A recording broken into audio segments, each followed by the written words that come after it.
My name is James, and I live in a small, quiet neighborhood where everyone knows each other, or at least we thought we did. It was the kind of place where kids played on the streets until dusk, and neighbors exchanged pleasantries over white picket fences. But that all changed when he moved in next door. It was a gloomy Tuesday when the moving truck pulled up to the old abandoned house beside mine.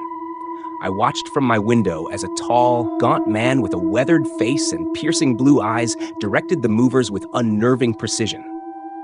His name was Mr. Harding, and from the moment he arrived, an unsettling aura enveloped the neighborhood. Mr. Harding kept to himself, rarely seen during the day. The few times I did catch a glimpse of him, he was always dressed in the same dark, tattered coat and a wide-brimmed hat that cast a shadow over his face. He never smiled, and his eyes seemed to bore into anyone who dared to look his way. One night, curiosity got the better of me. I decided to pay Mr. Harding a visit, armed with a bottle of wine as a peace offering. As I approached his house, the air grew colder, and an unnatural silence fell over the street. I hesitated at his front door, a sense of dread creeping over me, but I forced myself to knock. The door creaked open, and there stood Mr. Harding, his face half hidden in the shadows. He didn't invite me in, but his icy stare made it clear I should speak. "Good evening, Mr. Harding," I stammered, holding out the bottle. "I thought I'd welcome you to the neighborhood."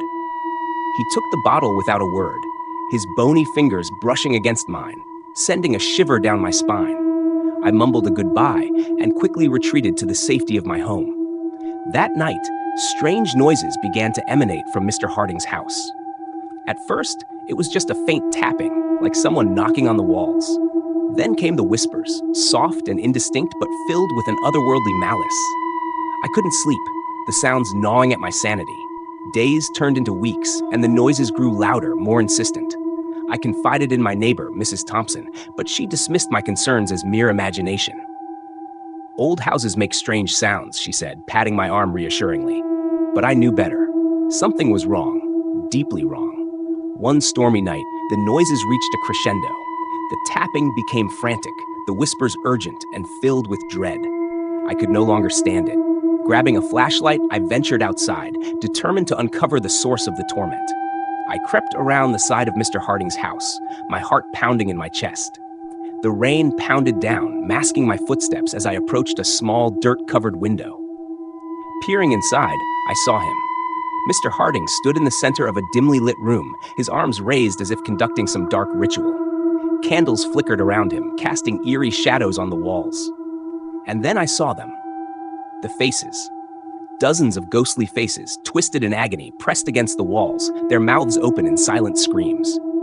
I stumbled back, horrified, as Mr. Harding snapped towards the window, his eyes locking onto mine with a predatory gleam. I turned and ran, the whispers now a cacophony of desperate pleas and sinister laughter. I locked myself in my house, barricading the doors and windows, but the noises followed me. They were inside my head, inside my very soul. Sleep became a distant memory, and my days were filled with a constant gnawing fear. One morning, I awoke to find a note slipped under my door.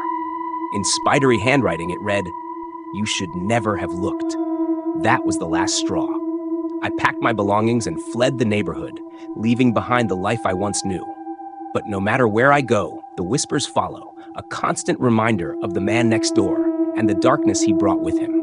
So, if you ever find yourself living next to a man like Mr. Harding, heed my warning. Never look into the shadows, for some secrets are better left undiscovered.